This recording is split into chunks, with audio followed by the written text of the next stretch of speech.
My sister announced her pregnancy at my kid's birthday party and demanded I hand over my new nursery since I could afford another. My parents backed her up, calling me selfish. So I cleared out the room and sold the house. They showed up with her stuff only to see the for sale sign in the yard. This isn't just a story about a house. It's about the day I finally realized my family wasn't just walking all over me. They were actively trying to steal my entire life, and I was done letting them. Imagine planning the most perfect first birthday for your little girl, only for your own sister to hijack it with an announcement so shocking and an entitlement so brazen that something inside me didn't just snap, it shattered, then forged itself into steel. I should have known that day, watching my younger sister Sarah float into Lily's first birthday party, draped in a flowing white dress that screamed, "I'm pregnant," that something was deeply wrong. But even I, Ruby, the perpetually responsible one, the good daughter, the one who always had her act together while Sarah careened from one crisis to the next, wasn't prepared for her to actually do it. Not right as I was about to help Lily blow out her candle. "Everyone, I have amazing news." Sarah's voice, sickeningly sweet, sliced through the cheerful happy birthday song like a knife. My hands froze on the cake knife, Lily's bright pink tutu blurred in my vision as 20 pairs of eyes swiveled from my precious baby to my beaming sister. "I'm pregnant." The room erupted. Gasps, squeals, my mother bursting into tears, rushing to embrace Sarah as if she were the one who just climbed Mount Everest. My father stood there, grinning like he'd won the lottery. Beside me, my best friend Harper's hand found my shoulder, a silent anchor in a storm of disbelief. "Mama?" Lily's tiny voice, confused, pulled me back. My sweet girl, still in her high chair, chubby fingers reaching for the rainbow sprinkle cake we'd spent hours perfecting. "Just a minute, sweetie," I managed, forcing a smile, my voice thin. "Looks like Aunt Sarah has some big news." "Oh my God, this is just perfect timing." My mother gushed, still clutching Sarah. "Now the cousins will be so close in age." Sarah finally untangled herself, her eyes, that familiar, calculating glint I knew too well, fixed on me as she floated closer. "Actually, Ruby, I've been thinking. Here we go. You know how Chad and I are still trying to figure out our living situation." She gestured vaguely towards her on-again, off-again boyfriend, who was, of course, stuffing his face with chips in the corner. "Well, your house has that beautiful nursery you designed for Lily." I gripped the cake knife tighter. "What about it?" "Well, Lily's getting bigger now, and you have that spare room upstairs that would make such a cute big girl room for her." Her voice, that whiny, wheedling tone I dreaded, grew softer. "Maybe you could let me have the nursery. You can just build another one upstairs." The room went silent, save for Lily's soft babbling. I could feel Harper tensing beside me, ready to launch. I held up a hand. "Let me get this straight," I said, my voice eerily calm, too calm. "You want me to give you my nursery? The one I spent months designing and decorating for my daughter?" "Well, yeah." Sarah brightened, mistaking my calm for agreement. "It makes perfect sense. You're established. You're doing so well with your job, and I really need the help right now. Chad's between opportunities and—" "You mean he's unemployed again?" Harper muttered, barely audible. "Ruby," my mother cut in, already on cue. "Your sister needs family support right now. You know how hard pregnancy can be, especially when you're—" She paused, glancing pointedly at Chad, dealing with various challenges. My father nodded sagely. "It would really help your sister out, Ruby, and you've always been so good at handling things." I looked around the room. My parents' expectant faces, Chad's disinterested slouch, Sarah's practiced pout. Then my eyes settled on Lily, still patiently waiting for her cake, trusting that Mama would make everything right. And in that moment, something inside me shifted. Years of being the responsible one, the reliable one, the one who always gave in, it all crystallized into a diamond-hard resolve. I smiled, a cold smile that didn't reach my eyes. "Of course, Sarah. You can bring her things next weekend." Sarah squealed and hugged me, my parents beaming with approval. Only Harper looked concerned, knowing me well enough to recognize the danger in my tone. "Now," I said, turning back to my daughter, my voice firm. "Let's cut this cake, shall we?" As everyone gathered to sing again, I caught Harper's questioning look. I gave her a slight nod, one that said, "Watch me. Just watch what happens next." Because what my dear family didn't know is that I'd finally learned something crucial. Sometimes being the responsible one means taking responsibility for your own happiness. And sometimes that means burning it all down. I helped Lily blow out her candle, already planning how to light a much bigger fire. "You're not seriously considering giving her the nursery, are you?" Harper's coffee mug clanked against the cafe table. 3 days had passed since the birthday party disaster, and her patience was wearing thinner than mine. "Of course not," I replied, stirring my latte absently. "But you should have seen the texts I got this morning. Sarah's already picking out paint colors." Harper pulled out her phone. "Show me." I handed mine over, watching her scroll through the endless stream of messages. Pictures of cribs, wallpaper samples, nursery themes, interspersed with comments like, "This is exactly what I want," and "We should start moving things out this weekend." "Jesus," Harper muttered. "She really thinks she's getting your house, doesn't she?" A memory flashed through my mind. Sarah, 16, taking my prom dress without asking because she needed it more for her junior formal. Me, standing in my closet, finding it returned with wine stains and a torn hem. "Remember when she worked for me?" I asked, watching a young mother at the next table wrangling her toddler. 3 months at my company, and she nearly cost us our biggest client because she couldn't be bothered to show up on time. "And your parents said you were being too hard on her," Harper finished, "because she was going through a rough patch with what's his name?" "Dylan," I supplied. "Before Chad, after Trevor, but before Marcus, the one you paid rent for?" "No, that was Josh. Dylan was the one you bailed out of jail after he got drunk and tried to steal a police horse." I laughed, but it came out hollow. "God, I sound like a human ATM, don't I?" Harper leaned forward. "Ruby, honey, you're not an ATM. You're a doormat. And I say that with love." My phone buzzed again. This time it was my mother.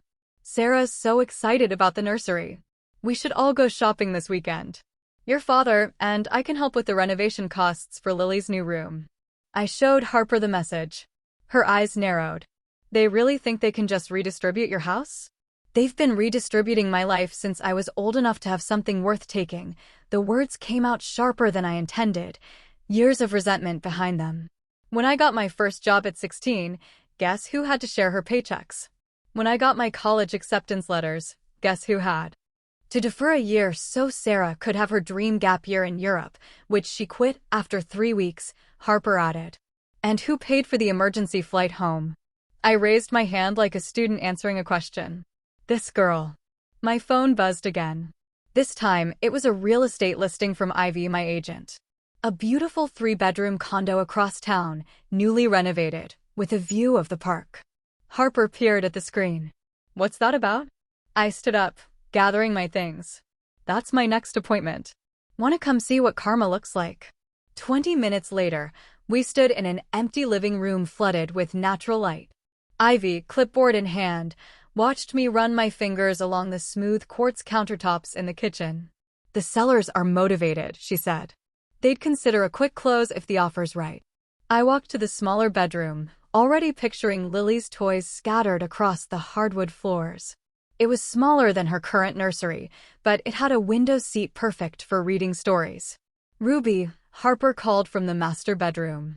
"Come look at this view." I joined her at the window, taking in the sprawling park below.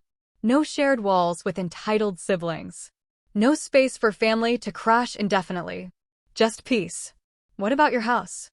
Harper asked quietly. I pulled out my phone, showing her the text I'd drafted to Ivy earlier. "List it. Price it to sell fast, and don't tell anyone in my family."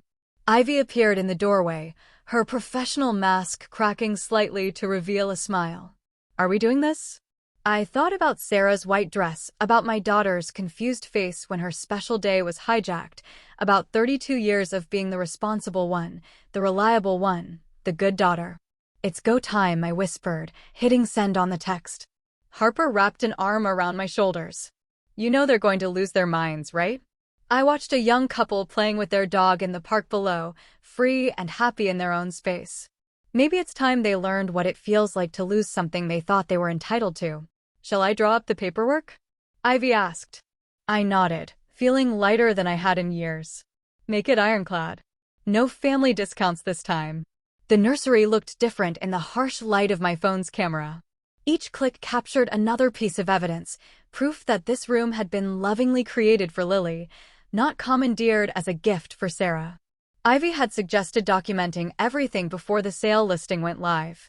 And this is where the changing table used to be, I narrated quietly, panning across the mint green wall with its hand-painted butterflies, before I moved it to make room for the free sign I'm about to put on it.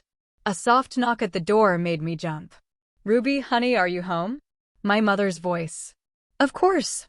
I quickly shut off the camera and shoved my phone into my pocket. Coming. I opened the front door to find both my parents standing there, matching concerned expressions on their faces. My father held a takeout bag from my favorite Thai place, their standard peace offering. We brought lunch, my mother said, already pushing past me into the house. And we wanted to talk about Sarah's nursery.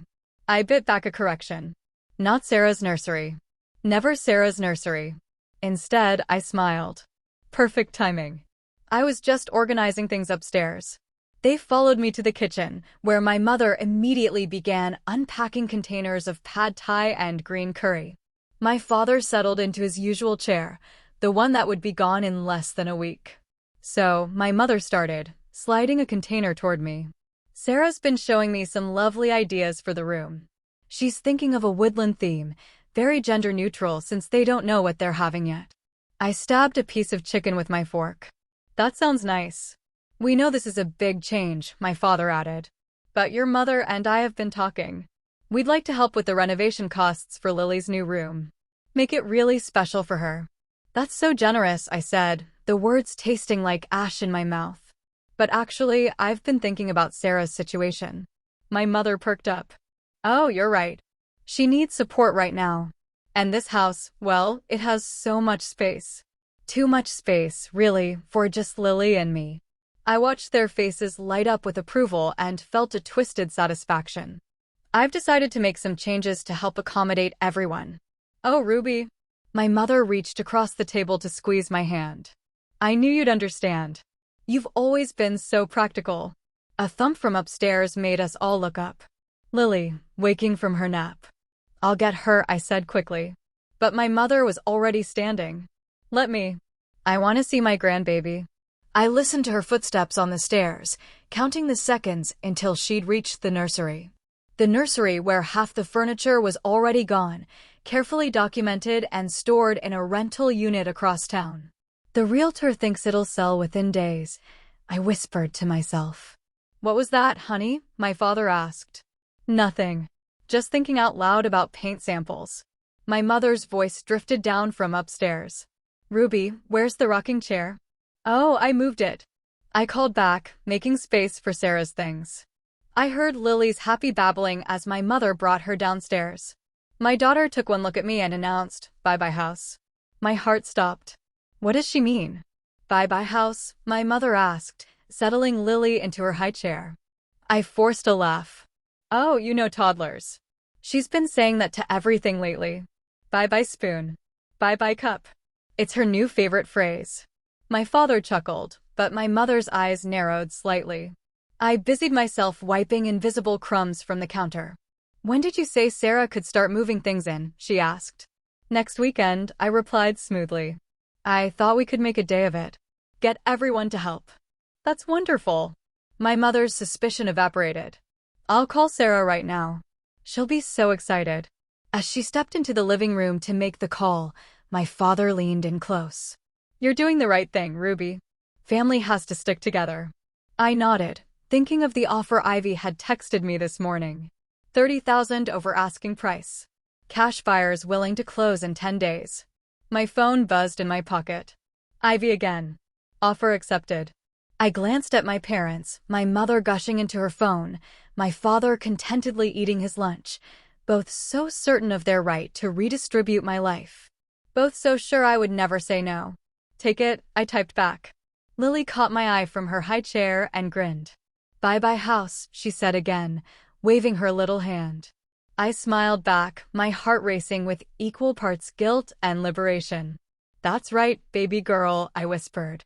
Bye-bye house, and bye-bye to a whole lot more. You're evil. Harper laughed, slapping another Sarah's Things label on an empty box. Pure evil. I love it.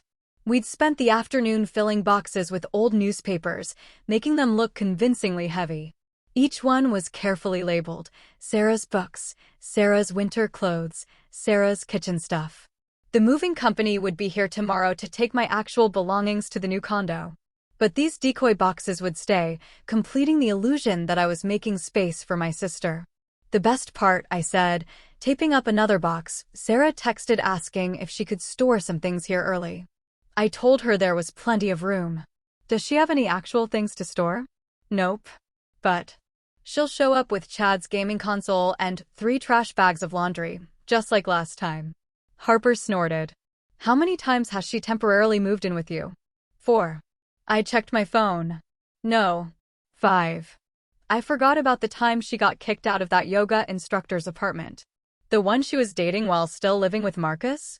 That's the one. Lily toddled past us, dragging her favorite stuffed elephant. Bye-bye house, she called out cheerfully. Harper and I froze. Ruby. My mother's voice came from the front door. Ruby, are you home? Quick. I hissed, shoving the empty boxes behind the couch. Act natural. My mother appeared in the doorway just as Harper sprawled dramatically across the floor, pretending to play with Lily. Oh, look who's here. My mother cooed at Lily, who immediately ran to her grandmother. And Harper, too. Are you helping Ruby organize? You know me, Harper replied smoothly. Always happy to help with family stuff. My mother's eyes swept the room, taking in the stack of labeled boxes. Oh, good. You're making space for Sarah. She's so excited about moving in. She's already ordered a crib. I felt my eye twitch. She ordered a crib? Yes, it's being delivered next week. I hope that's okay. She used your address since she's staying with Chad right now and his place is. She wrinkled her nose. Not exactly delivery friendly. Perfect, I said through gritted teeth. Just perfect. Bye-bye house. Lily announced again. My mother frowned. She's still saying that. Ruby, do you think she's picking up on some anxiety about the changes? Maybe we should have a family meeting to discuss the transition. No, Harper and I said simultaneously. I mean, I recovered quickly. There's no need. Everything's under control. We're all very excited about Sarah moving in, right, Harper? Harper's smile could have cracked glass. So excited. Well, I just stopped by to drop off these paint samples Sarah picked out. My mother placed a fan of color swatches on the coffee table. She's thinking mint green might be too basic. She was thinking more of a royal purple. I thought about the mint green walls I'd spent weeks perfecting. The ones currently being photographed for the listing. How unique. Bye-bye house. Lily said again, pointing at the window where, thankfully, the for sale sign hadn't been installed yet. My mother gathered her purse. I should go. Your father's making dinner tonight. But Sarah might stop by later to measure the windows for curtains. After she left, Harper and I collapsed onto the couch. That was close, she breathed. But Ruby, you have to do something about Lily's new catchphrase before she blows your cover. I know. I know. I picked up my daughter, who immediately started playing with my hair. But she's not wrong. We are saying bye-bye to the house and to the family's endless expectations. My phone buzzed. A text from Ivy. Sign installation tomorrow morning. 8 a.m. sharp. You ready for this? Ready for this? Harper asked softly. Once that sign goes up, there's no going back. I looked around at the staged boxes, the paint samples, the space that had never really been mine because my family had always felt entitled to it. Then I looked at my daughter, innocent and happy, unaware that her mother was about to burn every bridge we'd ever crossed. You know what the worst part is? I said, bouncing Lily on my knee. They're so convinced I'll never say no that they're not even bothering to ask permission anymore. They're just taking. Not for much longer, Harper reminded me. My phone buzzed again. Sarah, this time.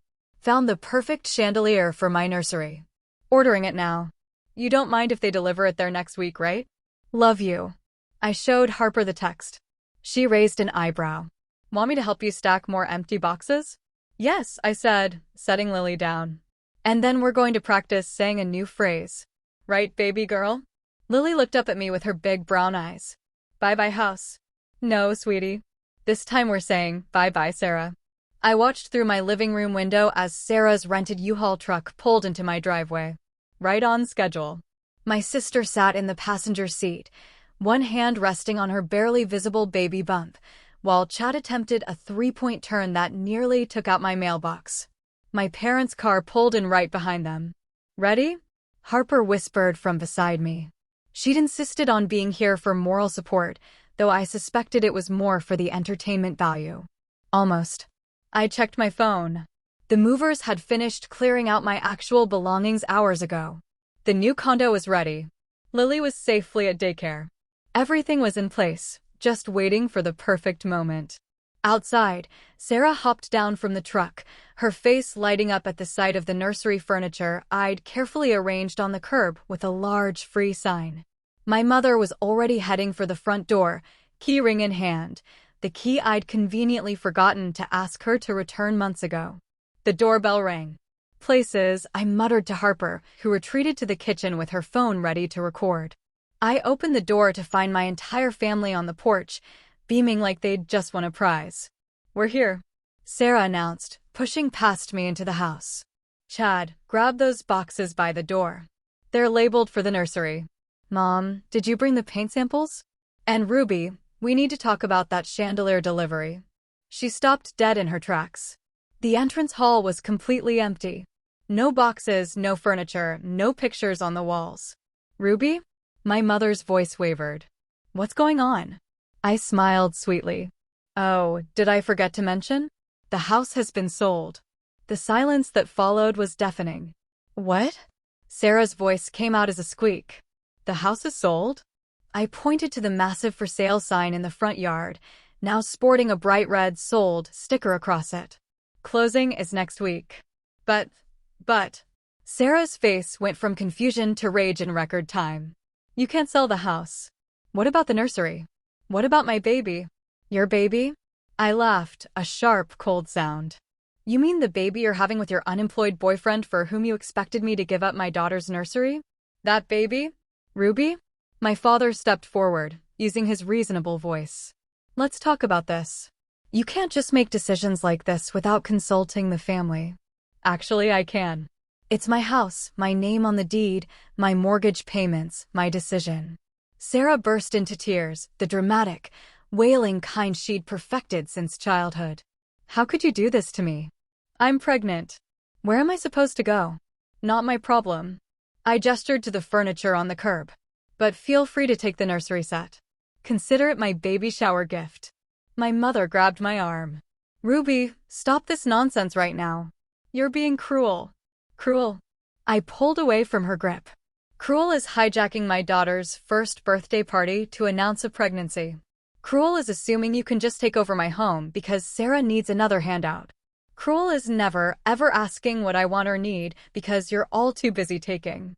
But we're family. Sarah sobbed. No, I said quietly. We're not. We're just people who share DNA and a long history of me giving while you take. Chad, who had been silent until now, finally spoke up. So, we drove this U-Haul out here for nothing? Not nothing, Harper called from the kitchen doorway, phone still recording. There's some lovely free furniture on the curb. Better hurry though. I posted it on Facebook Marketplace an hour ago. As if on cue, a car pulled up to the curb and a young couple started loading the changing table into their SUV. This isn't over, Sarah hissed, mascara running down her face. You'll regret this. I doubt it. I opened the front door wider. Now, if you'll excuse me, I need to finish packing. The new owners want to do a final walkthrough tomorrow. Ruby, please. My mother tried one last time. We can work this out. I thought about all the times I'd given into that plea.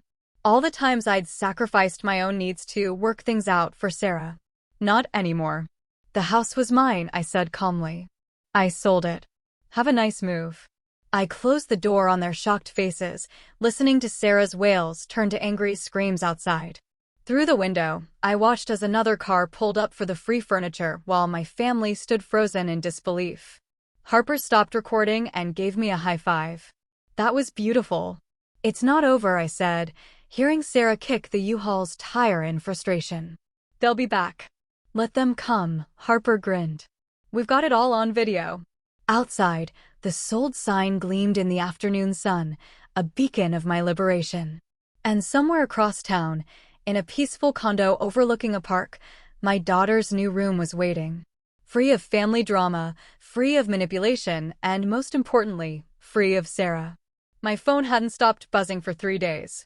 I scrolled through the messages while Lily napped in her new room, the afternoon sun streaming through the park view windows. You've reached a new low, read my aunt's text. Your poor sister is devastated. How could you do this to your family? Demanded my cousin. Your father is heartbroken, my mother wrote. He had to take a day off work. The voicemails were worse. Ruby, it's Mom again. Sarah's been throwing up from stress. If anything happens to this baby, it's on you. Call me back. Hey sis, it's me. My lawyer says what you did could be considered emotional distress. Just letting you know. Harper sat across from me at my new kitchen island, reading the messages over my shoulder. Your sister has a lawyer now? She dated one for 2 weeks last year. He gave her his card when she keyed his car. Of course he did. Harper grabbed my phone. That's it. We're blocking them all. Wait. I reached for the phone, but Harper held it away. No waiting. Look at you. You haven't slept properly since the move. You jump every time your phone buzzes. This isn't healthy. She was right. I'd spent 3 nights lying awake, replaying the looks on their faces when they saw the sold sign. The way Sarah's voice cracked when she realized I wasn't joking. My father's disappointed headshake. I swallowed hard. Part of me still wants them to understand, to finally see things from my perspective. They won't, Harper said gently. They've had 32 years to see your perspective. They're not going to start now. My phone buzzed again. This time it was Sarah posting on Facebook. Some people think money and success give them the right to destroy families. Karma will come for those who hurt pregnant women. #toxic, #betrayed, #family trauma. The comments flooded in immediately. Stay strong, girl. Some sisters are just jealous of new babies. Can't believe anyone would do this to their pregnant sister. Harper made a disgusted noise. Oh, that's rich coming from the woman who announced her pregnancy at her niece's first birthday party. A knock at the door made us both jump. Through the peephole, I saw Chad shifting awkwardly in the hallway. Should I call security? Harper whispered. I shook my head and opened the door. What do you want, Chad? He looked worse than usual, unshaven, wearing a wrinkled t-shirt with what looked like yesterday's pizza stains. She's staying at my place and losing her mind. You broke her, Ruby. I broke her. I laughed incredulously. She tried to take my house. Look, I get it wasn't cool how she asked, but asked. I cut him off. She didn't ask. She announced it at my daughter's birthday party and expected me to just hand over my home, just like she's expected me to hand over everything else her entire life. Chad ran a hand through his greasy hair. She's pregnant, man. With my kid. We need help. Then help her yourself. Get a job. Be an actual partner instead of another problem for her to dump on me. You don't understand. No, you don't understand. I stepped into the hallway, closing the door so Lily wouldn't wake up. For years, I've watched Sarah bounce between guys like you. Men who think their problems are everyone else's responsibility. And every time she crashes and burns, guess who has to clean up the mess? Not anymore. She's your sister, and I'm done being her safety net. I pulled out my phone, showing him Sarah's Facebook post. Tell her if she wants to talk about karma, she should remember every rent check I covered, every crisis I solved, every time I put her first. Then she can talk about karma. Chad's face hardened. Sarah's right. You're just jealous because she's having a baby and you're alone. I laughed so hard I had to lean against the wall. I have a beautiful daughter, a successful career, and now a peaceful home where no one can guilt me into fixing their lives. Trust me, I'm not jealous. He opened his mouth to argue, but Harper appeared in the doorway. I believe my friend asked you to leave. After he skulked away, Harper handed me back my phone. Ready to block them now? I looked at the screen. 3 more missed calls from my mother, 2 texts from Sarah, and a group chat message from my father asking the extended family to pray for Ruby's heart to soften. Do it, I said. Block them all. As Harper systematically blocked every family contact, I felt a weight lift from my shoulders. Through the window, I could see the park where I'd take Lily to play later. No drama, no guilt, no manipulation. There, Harper announced, handing back my phone. Now it's just you, me, and that bottle of wine I brought to celebrate your freedom. From the bedroom, I heard Lily stirring from her nap. Make that you, me, Lily, and wine. Perfect combination, Harper smiled. The only family you need. I can't believe I let you talk me into this, I muttered to Harper as we sat in the neutral territory of her apartment, waiting for Sarah to arrive.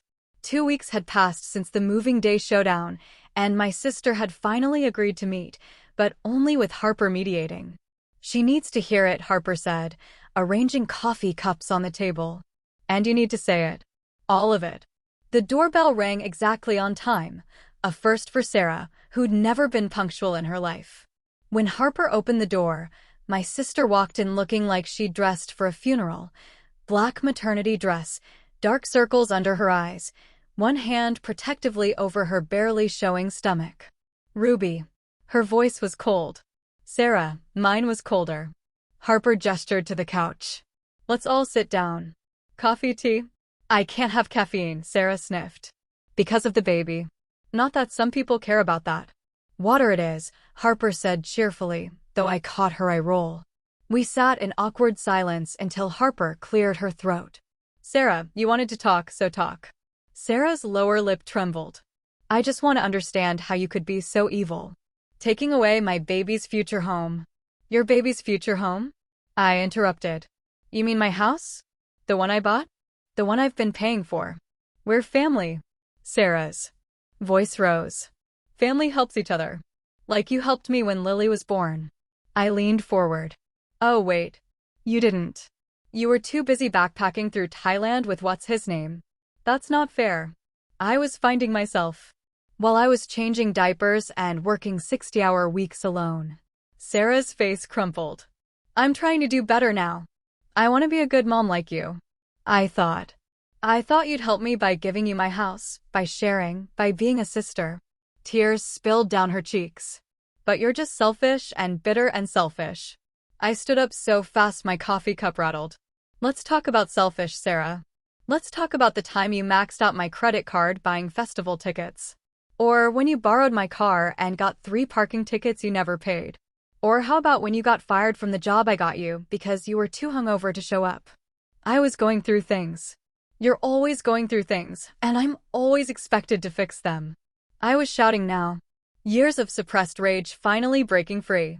Do you know what it's like to be the responsible one? To watch your sister wreck everything she touches while everyone expects you to clean up the mess? When was the last time you asked about my life, about Lily? When was the last time you showed up for anyone but yourself? Sarah stood too, mascara running down her face. You think you're so perfect, Miss Independent with her perfect job and perfect house and perfect life? Well, guess what? Some of us struggle. Some of us need help. Help is one thing. Entitlement is another. I took a deep breath. I finally realized something, Sarah. None of you ever loved me unconditionally. You only loved what I could give. The room went silent, except for Sarah's ragged breathing. That's not true, she whispered. No? Then name one time, just one, when you put my needs before yours. Sarah opened her mouth, then closed it. Her hand drifted to her stomach again. A gesture that once would have made me cave, would have sent me rushing to fix everything. Not anymore. I have something now that I own completely, I said quietly. Peace. And I won't let you take that too. So that's it? Sarah's voice cracked. You're just done with me? With all of us. I'm done being the family ATM. I'm done being the responsible one who has to sacrifice everything. I'm done watching you take and take and take. Harper, who'd been silent throughout our exchange, finally spoke. Sarah, I think it's time for you to go. My sister gathered her purse with shaking hands. At the door, she turned back. You'll regret this. When my baby's born and you're not in their life, no, I cut her off. You'll regret this. When your baby's born and you finally understand what it means to be responsible for someone else's happiness, when you realize that burning bridges has consequences. She stared at me for a long moment, then left without another word. Through the window, I watched her walk to her car alone, probably for the first time in her life. Harper touched my shoulder. You okay? I wiped away tears I hadn't realized were falling. No, but I will be. Want to go get Lily from daycare and take her to the park? I nodded, thinking of my daughter's innocent smile, her unconditional love. Yeah, let's go home. Because that's what I had now. Not just a house, but a real home. One built on my terms, free from the weight of toxic family obligations. Hi, Mama. Lily squealed as I pushed her on the park swing.